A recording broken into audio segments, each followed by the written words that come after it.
Hi students, I am Malar. Welcome back to my channel. இன்னைக்கு நம்ம வீடியோல 12th standard maths chapter-9 example 9.1 பார்க்க போறோம். வாங்க என்ன क्वेश्चन கொடுத்திருக்காங்கன்னு பார்க்கலாம். Estimate the value of integral 0 to 0.5 x square dx. Given data எழுதிக்கலாம். Integral 0 to 0.5 x square into dx using Riemann sum corresponding to 5 sub intervals. அப்ப interval எத்தனை இருக்குமா 5 of equal width. அப்ப அதோட del x வந்து ஈக்குவலா இருக்கு. And applying first option வந்து left hand rule, second option right hand rule, third option the midpoint rule. Okay, தமிழ்ல பார்த்திடலாம். 5 சம அளவு பகுதி இடைவெளிகளாக பிரித்து மற்றும் first option இடதுமுனை விதி, second option வலதுமுனை விதி, third option நடுமுனை விதி ஆகியவற்றை ரீமன் கூட்டலில் பயன்படுத்தி integral 0 to 0.5 x square dx இன் மதிப்பை கணக்கிடுக. வாங்க நம்ம ஒன் பை ஒன்னா பார்க்கலாம். ஃபர்ஸ்ட் given டேட்டால இருந்து லிமிட் நம்ம எடுத்துக்கலாம். லிமிட்ங்கிறது என்னன்னா இதை வந்து ஏன்னு எடுத்துக்கலாம். சரியாமா? இது வந்து லோயர் லிமிட் a, இது வந்து upper limit b, inner term வந்து நமக்கு f of x. அதை நம்ம ஃபர்ஸ்ட் given டேட்டா எழுதிக்கலாம். அப்ப a equal to 0, aங்கிறது 0னா என்னன்னா லோவர் லிமிட். ஓகே, அடுத்து b equal to 0.5, b னா upper limit, and f of x னா வேற ஒன்றும் இல்லை ஃபங்க்ஷன். இப்போ நம்ம given டேட்டா எழுதியாச்சு. நெக்ஸ்ட் del x எழுதலாம். del xக்கான ஃபார்முலா நமக்கு தெரியும், b minus a divided by n. ஓகேமா, அங்கே n equal to என்னன்னு கொடுத்துருக்காங்க, n equal to 5. Sub interval என்னன்னா எத்தனை இன்டர்வல்னு கொடுத்துருப்பாங்க இல்லையா, அதான் வந்து நமக்கு 5. bங்கிறது அப்பர் லிமிட், அப்போ அப்பர் லிமிட் வந்து நமக்கு 0.5 மைனஸ் லோயர் லிமிட் வந்து நமக்கு 0 டிவைடட் பை nங்கிறது 5. அப்போ 0.5 டிவைடட் பை 5 equal to 0.1. அப்போ del xங்கிறது 0.1 நமக்கு ப்ராப்ளத்தில் தெளிவாக கொடுத்துருக்காங்க. Even interval. சரியாமா? அதாவது ஈவனாக இருக்குது எல்லாமே இந்த சப் இன்டர்வல் எல்லாமே 0.1 தான். ஓகே, இப்போ நமக்கு ஃபர்ஸ்ட் ஆப்ஷன் என்ன கேட்டிருக்காங்க, லெஃப்ட் ஹேண்ட் ரூல். ஓகேம்மா, ஃபர்ஸ்ட் ஆப்ஷன் என்ன கேட்டிருக்காங்க, எஸ் லெஃப்ட் ஹேண்ட் ரூல், இடது முனை விதி. அது எழுதலாம். லெஃப்ட் வேற கலர் எழுதுறேன், லெஃப்ட் ஹேண்ட் ரூல், தமிழில் வந்து இடது முனை விதி. இடது முனை விதி. ஓகே, இது பார்க்கலாம். ஃபர்ஸ்ட் நம்ம ஃபார்முலா எழுதிக்கலாம். ஃபார்முலா நமக்கு என்ன வரும், எஸ்ங்கிறத எழுதிக்கலாம். எஸ்னா சம்மேஷன், எல்லாமே மீனிங் ஒன்று தான். நம்ம ஐன்னு கொடுக்கலாம், எஸ்ன்னு கொடுக்கலாம், எதுனாலும் கொடுத்துக்கலாம். ஃபார்முலா எழுதிக்கலாம். F of X naught plus F of X one, இதுதான் ஃபர்ஸ்ட் ஃபங்க்ஷன், ரெண்டாவது function, plus F of X two extra up to plus F of X N minus one. ஓகேம்மா, இதெல்லாம் நம்ம ஆட் பண்ணி அதுக்கப்புறம் ஒரு டெல் எக்ஸை மல்டிப்ளை பண்ண, இதெல்லாம் நம்ம ஆட் பண்ணி அதாவது சம இடைவெளியை நம்ம மல்டிப்ளை பண்ணுறது தான் ஃபர்ஸ்ட் லெஃப்ட் ஹேண்ட் ரூலுக்கான ஃபார்முலா. ஃபர்ஸ்ட் நம்ம எழுதலாம். அதுக்கு நம்ம ஒரு நம்பரில் என்ன நம்ம எழுதிக்கலாம், அப்போ நமக்கு ஈஸியாக இருக்கும். இப்போ நமக்கு ஸ்டார்டிங் லோயர் லிமிட் என்னமா நமக்கு 0 இல்லையா, அப்பர் லிமிட் வந்து நமக்கு 0.5. அப்போது அதுக்கு இடைப்பட்ட இடைவெளி வந்து 5 இன்டர்வல்னு கொடுத்துருக்காங்க. அதோட ரேஞ்ச் என்னமா 0.1. அப்போ 0லேருந்து மொத்தம் 5, அப்போ 1 2 3 4 5. அப்போ இன்டர்வல் பார்த்துக்கோங்க, 0லேருந்து 1, அப்போ 0.1, அடுத்து 0.2 0.3 0.4. இப்போ எத்தனை இன்டர்வல்னு பாருங்கள், 0லேருந்து 0.1 வந்து 1, 0.1லேருந்து 2ங்கிறது ரெண்டாவது இன்டர்வல், 0.2லேருந்து 0.3 மூணாவது இன்டர்வல், 0.3லேருந்து 0.4 வந்து 4, 0.4லேருந்து 0.5 வந்து 5. ஸோ அப்போ நமக்கு 5 சப் இன்டர்வல் கிடச்சிருக்கு. ஓகே, இப்போது நமக்கு லெஃப்ட் ஹேண்ட் ரூல்னால் வேறு ஒன்றும் இல்லை, லெஃப்ட் ஹேண்ட் ரூலில் நம்ம இடது பக்கத்துலேருந்து பார்க்க போகிறோம். அப்போது 1 2 3 4 5. அப்போது 0ல் இருந்து நம்ம எது வரைக்கும் எடுக்க போகிறோம், 0.5 வரைக்கும் தான் லெஃப்ட் ஹேண்ட் ரூல். சரியாம்மா? 0லேருந்து 0.4 வரைக்கும் தான் நம்ம எடுக்க போகிறோம் இந்த ஆங்கிளில். புரியுதா? அதாவது லெஃப்ட் ஹேண்ட் ரூல்னால் நம்ம இடது பக்கத்துலேருந்து நம்ம ஸ்டார்ட் ஆக போகிறோம். அப்போ 1 2 3 4 5 ஃபஸ்ட்டு 5 நம்பர்ஸ். அப்போ நம்ம எழுதலாம் ஃபார்முலா. அப்போ S equal to F of, நம்ம ஃபார்முலா இல்லையா, ஃபஸ்ட் வந்து எக்ஸ் நாட் என்னமா எஃப் ஆஃப் 0 ப்ளஸ் செகண்ட் வந்து ஃபங்க்ஷன் வந்து F of 0.1 plus F of 0.2 plus F of 0.3 plus F of 0.4. அவ்வளோதான். ஓகேம்மா, அதாவது 1 2 3 4 5 இன்று டெல் எக்ஸ். ஓகே, டெல் எக்ஸுங்கிறது நமக்கு 0. எவ்வளோ கிடச்சிருக்குமா 0.1 இல்லையா. நெக்ஸ்ட் ஸ்டெப்பில் எழுதிக்கலாம்.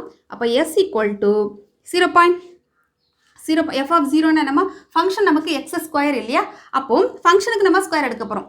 எஃப் ஆஃப் தட் இஸ் வேறு ஒன்றும் இல்லை, எக்ஸுக்கு பதிலாக நம்ம 0 சப்ஸ்டியூட் பண்ண போகிறோம். அப்போ 0 square plus F of 0.1 function என்னது நமக்கு F of X equal to X square இல்லையா, அப்போ 0.1 இந்த ஹோல் ஸ்கொயர். அப்போ நமக்கு எஃப்ங்கிறது ரிமூவ் ஆயிரும். ஓகேவா, இது ஃபங்க்ஷன் ஆஃப் 0.1. ஃபங்க்ஷனை நம்ம ரிமூவ் பண்ண போகிறோம். எப்போ ரிமூவ் பண்ணுவோம்? எஃப் ஆஃப் எக்ஸுக்கு பதிலாக அது என்ன ஃபங்க்ஷனை எக்ஸ் ஸ்கொயர் சப்ஸ்டியூட் பண்ணும்போது நமக்கு போயிடும். எக்ஸுக்கு பதிலாக 0.1 இருக்குது. அப்போ 0.1 தி ஹோல் ஸ்கொயர் ப்ளஸ் இங்கே வந்து எக்ஸுக்கு பதிலாக 0.2 இருக்குது, நமக்கு எக்ஸ் ஸ்கொயர் வேணும்.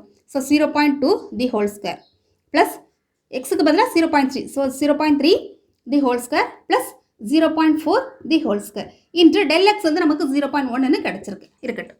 இப்போ நம்ம இதை எக்ஸ்பேண்ட் பண்ணிக்கலாம். 0 ஸ்கொயர்னால் நமக்கு 0 தான். ப்ளஸ் 1 ஸ்கொயர்னால் நம்ம அந்த பாயிண்ட்டை ரிமூவ் பண்ணிவிட்டு நம்ம மல்டிப்ளை ஸ்கொயர் எடுத்துகிட்டு அப்புறமா பாயிண்ட் வைக்கலாம்.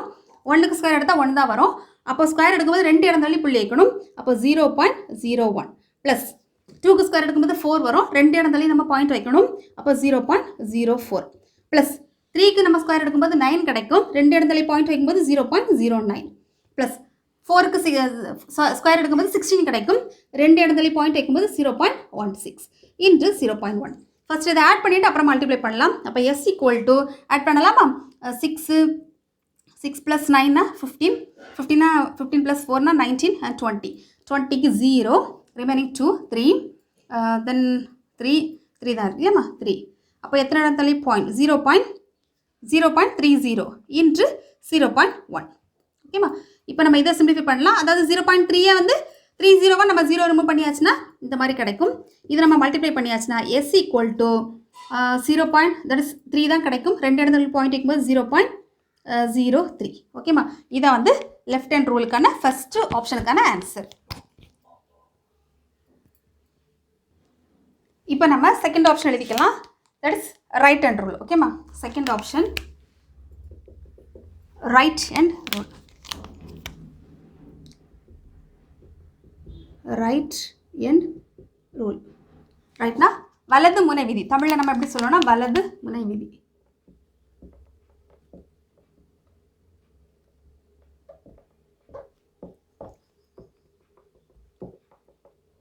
ஓகேவா? இதுக்கு நம்ம ஒரு நம்பரில் என்ன நம்பர் ட்ரா பண்ணிக்கலாம். அப்போ நமக்கு கொஞ்சம் ஈஸியாக இருக்கும். சப் இன்டர்வல் என்ன இருக்குது? Starting that is lower limit வந்து நமக்கு 0, அப்பர் லிமிட் வந்து நமக்கு 0.5, இன்பிட்வீனில் 0.1, 0.2, 0.3, 0.4. ஓகேம்மா? இப்போது ரைட் ஹேண்ட் ரூல்னால் நம்ம ரைட் சைட்லேருந்து பார்க்க போகிறோம். ரைட் சைட்லேருந்து 5 இன்டர்வல் இல்லையா? அப்போ நமக்கு என்ன வரும்? 1 2 3 4 5. அப்போ நமக்கு ஃபஸ்ட்டு அதாவது லாஸ்ட்டில் வந்து 5 நம்பர்ஸ் இது வரைக்கும் நமக்கு வரும். இதை வந்து ரைட் எண்ட் ரூல். ஓகேம்மா? இந்த ஆரோ புரியுதா? 1 2 3 4 5. ஃபஸ்ட்டு ஃபார்முலா எழுதிக்கலாம். S equal to formula F of x1. இதை பாருங்கள், இது நம்ம எஃப் ஆஃப் x0லேருந்து ஸ்டார்ட் பண்ணோம். இங்கே வந்து x1ல இருந்து f of x1 plus F of x2 plus F of x3 plus dot plus F of xn. புரியுதாமா? Into del x. இப்போ நம்ம கரஸ்பாண்டிங் வேல்யூ சப்ஸ்டிட் பண்ண போகிறோம். S equal to F of first என்னமா இருக்குது நமக்கு 0.1 இல்லையா? 0.1 plus F of 0.2 plus F of 0.3 plus F of 0.4 plus F of 0.5 into del x. இப்போ நம்ம கரஸ்பாண்டிங் வேல்யூ சப்ஸ்டிட் பண்ணலாம். S equal to F of 0.1 என்னமா 0 தட் இஸ் 0.1. நமக்கு function வந்து எக்ஸ் ஸ்கொயர் இல்லையா? அப்போ கொடுத்துருக்க ஃபங்க்ஷனுக்கு நம்ம ஸ்கொயர் எடுக்க போகிறோம். 0.1 the whole square plus 0.2 the whole square plus 0.3 the whole square plus 0.4 the whole square plus 0.5 the whole square into del x. del x value நமக்கு தெரியும் 0.1. இப்போ நம்ம இதை எக்ஸ்பேண்ட் பண்ண போகிறோம். 0.1 the whole square 1 square என்ன வரும் நமக்கு 0.01 plus இது வந்து 0.04 plus 0.09 plus 0.16 plus 0.25 into 0.1. இது நம்ம சிம்பிளிஃபை பண்ணலாம். இது நம்ம ஆட் பண்ணும்போது நம்ம கிடைக்கும் பார்க்கலாமா? 5 10 11 11 20 24 25 25க்கு 5 2 4 5 5. ஓகேம்மா? அப்போ 5 எத்தனை இடம் தள்ளி பாயிண்ட் வரும்? 0.55 இன்ட்டு 0.1 இல்லையா? இப்போ நம்ம மல்டிப்ளை பண்ணும்போது மல்டிப்ளை பண்ணால் அதே சேம் நம்பர் தான் வரும். நமக்கு 3 பாயிண்ட் 3 இடத்துல புள்ளி வைக்கணும். அப்போ 0.055. இதான் நமக்கு தட் இஸ் ரைட் ஹேண்ட். இது வந்து ரைட் ஹேண்ட் ரூல். அதுக்கான ஆன்சர் 0.055 ரைட் ஹேண்ட் ரூல். ஓகேம்மா? வலது முனை விதி. அடுத்து நம்ம தேர்டு பார்க்க போகிறது மிட் ஹேண்ட் ரூல். ஓகேம்மா? மிட் ஹேண்ட் ரூல் ஃபார்முலா எழுதிக்கலாம். Mid hand rule. Mid end rule, தமிழில் வந்து நடு முனை விதி. ஓகேம்மா, இது ஈஸி தான். ஜஸ்ட்டு இப்போ நம்ம என்ன பண்ண போகிறோம்னா இதுக்கான ஃபார்முலா ஃபஸ்ட் எழுதிக்கலாம். எஸ்ங்கிறது எடுத்துக்கலாம். எஸ் ஈக்குவல் டு இதுக்கு formula F of x0 plus x1 divided by 2. புரியுதா? x0 plus x1 divided by 2 இப்படி எடுத்துக்கோங்க. ப்ளஸ் எஃப் ஆஃப் இப்போ எங்கே கம்ப்ளீட் ஆகுது? x1லேருந்து கம்ப்ளீட் ஆகுது. So x1 plus x2 divided by 2 plus F of x2ல தானே முடியுது, அப்போ நமக்கு 2லேருந்து ஸ்டார்ட் ஆகும். x2 plus x3 divided by 2 etcetera up to F of xn minus 1 plus xn divided by 2 divided by 2 into del x. இதான் நமக்கு தேவையான எதுக்கு மிட் அண்ட் ரூலுக்கான ஃபார்முலா. இப்போ நம்ம நம்பர் லைன் ப்ளாட் பண்ணிக்கலாம். அப்போ நமக்கு கொஞ்சம் ஈஸியாக இருக்கும். இந்த இடத்துல இப்போ இது 0, இது வந்து 0.1, 0.2, 0.3, இது 0.4, இது வந்து 0.5 இல்லையாம்மா? இது 0.1. மிட் எண்ட்னா நம்ம எது நம்பர் எடுக்க போகிறோம்னா இந்த நம்பர், இந்த ரெண்டுக்கு இடைப்பட்ட நம்பர். இது என்னங்கிறத பார்த்துடலாம். 0 ப்ளஸ் 0.1 டிவைட் பை 2னா நமக்கு என்னமா கிடைக்கும்? 0.05. கரெக்டாக? அடுத்து 0.1க்கும் 0.2 நம்ம ஆட் பண்ணி, அதாவது 0.1 0.2 ஆட் பண்ணும்போது நமக்கு 0.3 கிடைக்கும். டிவைட் பை 2னா என்னமா கிடைக்கும்? 0.15 இல்லையாம்மா? 0.15 கிடைக்கும். அப்போ இந்த இடம் நமக்கு 0.15, இந்த இடம் 0.25, இந்த இடம் 0.35, இந்த இடம் 0.45. புரிஞ்சுதா? ஜஸ்ட் ஒன் நம்பர், ஜஸ்ட் இது ஃபஸ்ட்டு நம்பர் மட்டும் கண்டுபிடிச்சாச்சுன்னா இதுக்கு இடையில உள்ள டிஃபரன்ஸ் என்ன வருதோ அதை நம்ம ஆட் பண்ணால் போதும். புரியுதாம்மா?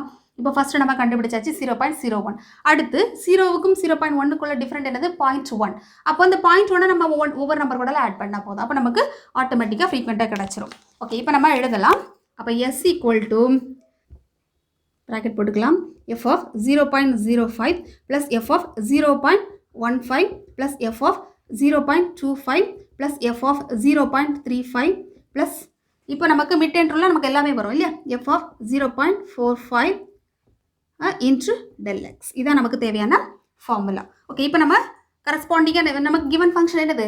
எக்ஸ் ஸ்கொயர் இல்லையா? அப்போது 0.05 தி ஹோல் ஸ்கொயர் ப்ளஸ் 0.15 தி ஹோல் ஸ்கொயர் ப்ளஸ் 0.25 தி ஹோல் ஸ்கொயர் ப்ளஸ் 0.35 தி ஹோல் ஸ்கொயர் ப்ளஸ் 0.45 தி ஹோல் ஸ்கொயர் இன்ட்டு 0.1. ஓகே, இதை நம்ம எக்ஸ்பேண்ட் பண்ணிக்கலாம். பாயிண்ட் நம்ம மறந்துடுவோம். 5க்கு ஸ்கொயர் எடுத்தால் 25, 4 இடத்துல பாயிண்ட் வைக்கணும். அப்போ 0.0025 ப்ளஸ் 0.15னா 225 வரும்.